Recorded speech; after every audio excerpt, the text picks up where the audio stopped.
Bismillahirrahmanirrahim. Assalamualaikum warahmatullahi wabarakatuh. Halo semuanya, perkenalkan kami dari kelompok 8. Di sini kami akan mempresentasikan tentang program pengembangan multi keaksaraan berbasis iptek dalam percepatan penuntasan buta aksara untuk mengasah kemampuan dan keterampilan peserta didik. Nah, sebelum kita mulai ke presentasi, izinkan kelompok kami terlebih dahulu untuk memperkenalkan diri. Yang pertama, ada saya sendiri, Elin Komalasari, sebagai moderator sekaligus penyaji kedua. Dan yang kedua, ada Anggit Juliani Indah sebagai penyaji ke-1. Dan yang terakhir, ada Aserifah Nur Hidayati sebagai penyaji ke-3. Nah, untuk mengefektifkan waktu, langsung saja ke pemaparan yang pertama, yaitu untuk pendahuluan, profil lembaga, dan landasan hukum. Kepada Anggit Julian Indah, saya persilahkan. Assalamualaikum warahmatullahi wabarakatuh. Terima kasih kepada moderator yang telah memberikan kesempatan kepada saya untuk menjelaskan apa itu profil lembaga. Nah, di sini ada identitas lembaga. Nama lembaganya itu PKBM Gema Kota Tasikmalaya dengan NPSN P29613888, NPWP dengan nomor 21.020.225.5/425.000. Nah, yang beralamatkan di Jalan Benda nomor 72 RT RW 0203 Kelurahan Cikalang, Kecamatan Tawang, Kota Tasikmalaya, Provinsi Jawa Barat dengan kode pos 46114 dengan bernomor telepon 0265340913 yang emailnya yaitu pkbmgema_kota_tsk@gmail.com. Selanjutnya yaitu ada legalitas. Pada tahun berdiri tanggal 7 Juli tahun 2000, dokumen pendirian yaitu ada SK lanjutan atau revisi dari Dinas Pendidikan Kota Tasikmalaya nomor 426-0826.B.Dishub tanggal 2 Mei tahun 2008. Selanjutnya yaitu ada tahun didaftarkannya kembali ke Dinas Pendidikan Kota, yaitu ada tanggal 7 Juli tahun 2000, ada tanggal 7 Juli tahun 2003, ada tanggal 9 Mei tahun 2005, ada tanggal 2 Mei tahun 2008, dan selanjutnya ada tanggal 20 Juni tahun 2017. Adapun BPPT Kota Tasikmalaya yaitu ada nomor 420-SK-BPPT-BPPT-2011 pada tanggal 21 Juni tahun 2011. Ada rek nomor 420-SK-DPMPTSP-2017 pada tanggal 20 Juni tahun 2017. Selanjutnya yaitu ada akta notaris yaitu 1. Akta Notaris Suryana SH nomor 21 tanggal 13 Desember 2007. Ada perubahan yaitu Notaris Wawan Ridwan SH MKN nomor 71 tanggal 22 September 2015.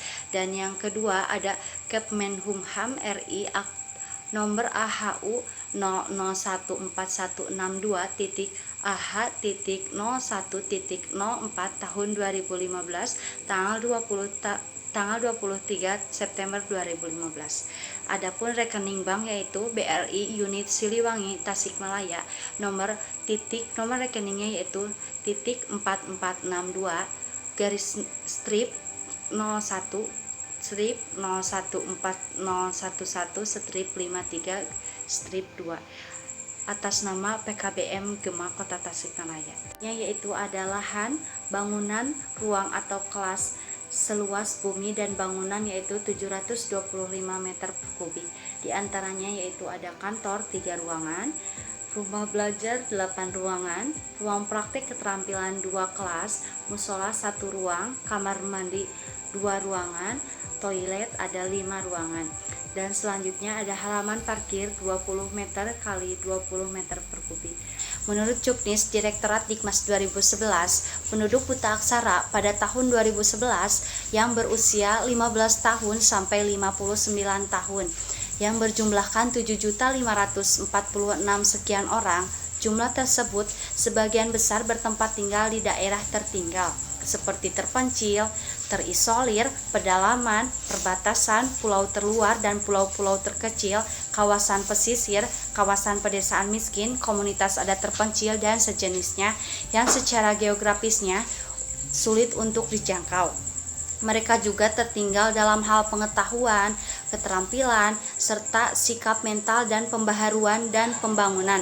Akibatnya, akses terhadap informasi dan komunikasi yang penting untuk membuka cakrawala kehidupan mereka.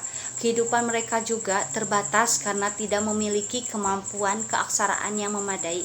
Untuk menindaklanjuti Inpres nomor 5 tahun 2006 tentang Gerakan Nasional Percepatan Penuntasan Wajib Belajar Pendidikan Dasar 9 tahun dan Pemberantasan Buta Aksara. Direktorat Pendidikan Masyarakat, Direktorat Jenderal Pendidikan Anak Usia Dini, Non-Formal dan Informal pada tahun 2012 melalui PKBM Gema akan menyelenggarakan program pengembangan multi keaksaraan berbasis iptek dalam percepatan penuntasan buta aksara untuk mengasah kemampuan dan keterampilan peserta didik tahun 2020.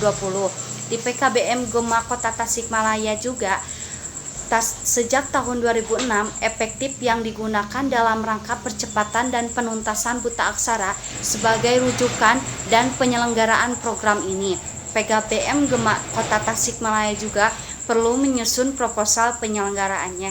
Apa itu landasan hukum mengacu pada Undang-Undang Nomor 20 Tahun 2003 tentang Sistem Pendidikan Nasional, Undang-Undang Nomor 7 Tahun 1984 tentang ratifikasi konvensi, ada peraturan pemerintah, ada instruksi Presiden Nomor 9 Tahun 2000 tentang pengasuh utama gender, ada instruksi Presiden Nomor 5 Tahun 2006 tentang Gerakan Nasional Percepatan Penuntasan Wajib Belajar Pendidikan Dasar 9 tahun dan Pemberantasan Buta Aksara, ada peraturan Menteri Pendayagunaan Aparatur Negara dan Reformasi Birokrasi Nomor 15 Tahun 2010 tentang jabatan fungsional pamong belajar dan angka kreditnya, ada peraturan Menteri Pendidikan Nasional Nomor 35 Tahun 2006 tentang acuan pelaksanaan Gerakan Nasional Percepatan Penuntasan Wajib Belajar Pendidikan Dasar 9 tahun dan Pemberantasan Buta Aksara, dan ada keputusan Menteri Pendidikan Nasional RI Nomor 28 Tahun 2007 tentang organisasi dan tata kerja Balai Pengembangan Pendidikan Non-Formal dan Informal.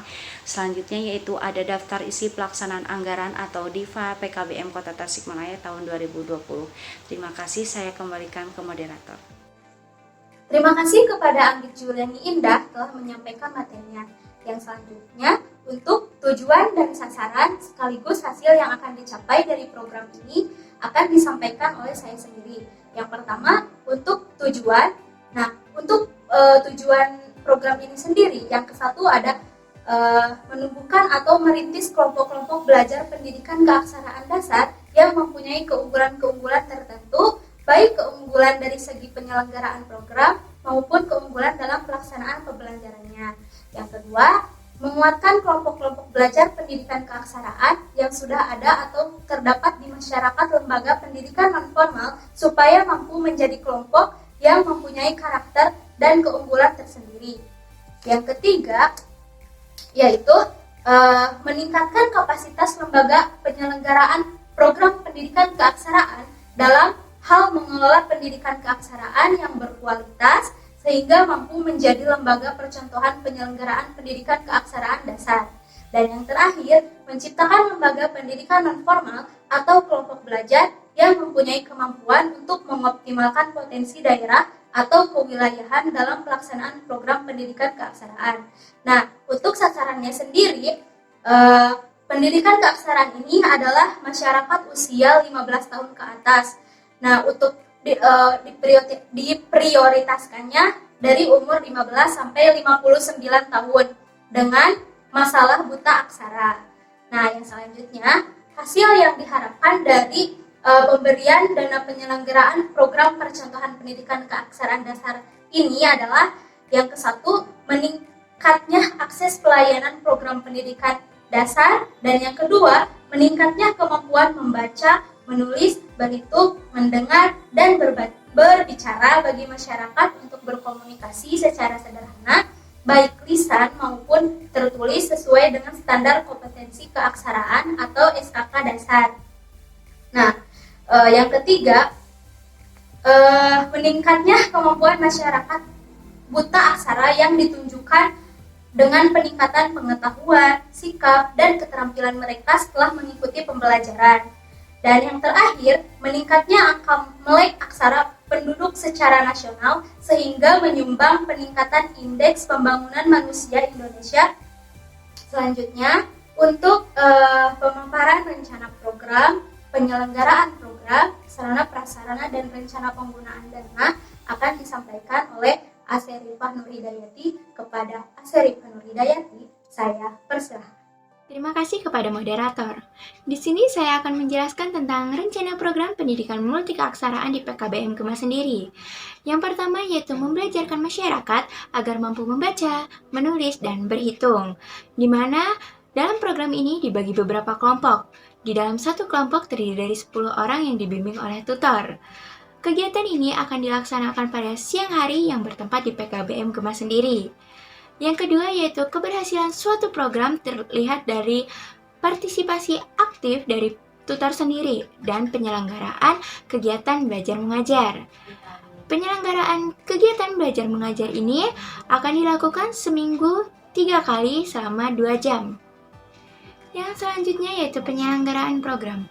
Di dalam penyelenggaraan program terdapat kurikulum yang akan dijadikan patokan sebagai kegiatan belajar mengajar.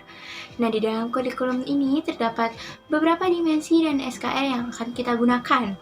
Yang pertama yaitu dimensi sikap, yang kedua pengetahuan, dan yang ketiga yaitu keterampilan. Nah, di dalam sikap, warga belajar diharapkan memiliki etika atau perilaku yang mencerminkan sikap orang beriman dan bertanggung jawab. Yang kedua yaitu pengetahuan. Nah, di sini kita akan memberikan pengetahuan secara faktual, konseptual, dan prosedural kepada warga belajar. Yang ketiga yaitu keterampilan. Nah, di sini diharapkan warga belajar dapat menggunakan bahasa Indonesia dan keterampilan berhitung secara baik dan efektif di dalam kehidupan bermasyarakat. Di dalam suatu program diperlukan suatu sarana dan prasarana untuk mendukung kegiatan tersebut. Di sini ada beberapa sarana prasarana yang akan mendukung suatu kegiatan program, yaitu diantaranya ada toilet, ruang kelas, ruang tamu, ruang tutor, ruang perpustakaan, papan tulis, dan meja dan kursi juga untuk mendukung suatu program tersebut. Di dalam PKBM Gema ini, semua keadaan sarana dan prasarana yaitu dalam kondisi baik, di mana artinya semua sarana dan prasarana layak untuk digunakan. Di sini terdapat rancangan anggaran biaya maupun rencana penggunaan dana yang akan digunakan dalam program tersebut. Yang pertama yaitu ATK warga belajar. Di sini kita membutuhkan 30 buah maupun 30 paket, yang satu buah ataupun paketnya seharga 50.000, sehingga semua jumlah total ATK warga belajar seharga 1.500.000. Yang kedua yaitu spidol. Di sini kita membutuhkan 50 spidol, di mana satu spidol seharga 7.000, sehingga semua jumlah total harga spidol yaitu 350.000. Yang selanjutnya modul pembelajaran. Nah, di sini kita membutuhkan 30 eksemplar modul pembelajaran, di mana satu eksemplar seharga 100.000, sehingga semua harga modul pembelajaran yaitu 3 juta rupiah. Yang selanjutnya yaitu transport tutor. Nah, di sini terdapat 10 tutor, sehingga satu tutor mendapatkan transport 20.000, sehingga semuanya berjumlah 200.000 rupiah. Yang selanjutnya yaitu honor tutor.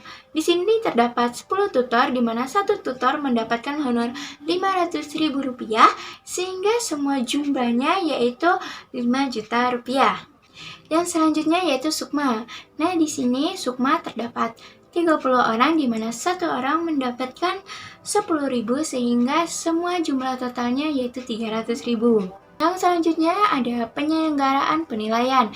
Nah, penyelenggaraan penilaian ini ada 30 orang, dalam satu orangnya berjumlah 10.000, sehingga semuanya bernilai Rp300.000. Dan yang terakhir yaitu ada identifikasi calon warga belajar, di mana di sini memerlukan 30 orang dan satu orang berharga Rp10.000 sehingga semuanya berjumlah Rp300.000. Dari semua rancangan anggaran biaya tersebut dijumlahkan menjadi Rp10.950.000. Terima kasih kepada Asteripa Nur Hidayati telah memaparkan materinya. Dan sekian dari kelompok kami. Mudah-mudahan bermanfaat. Mohon maaf bila ada kesalahan. Wabillahi taufiq wal hidayah. Wassalamualaikum warahmatullahi wabarakatuh.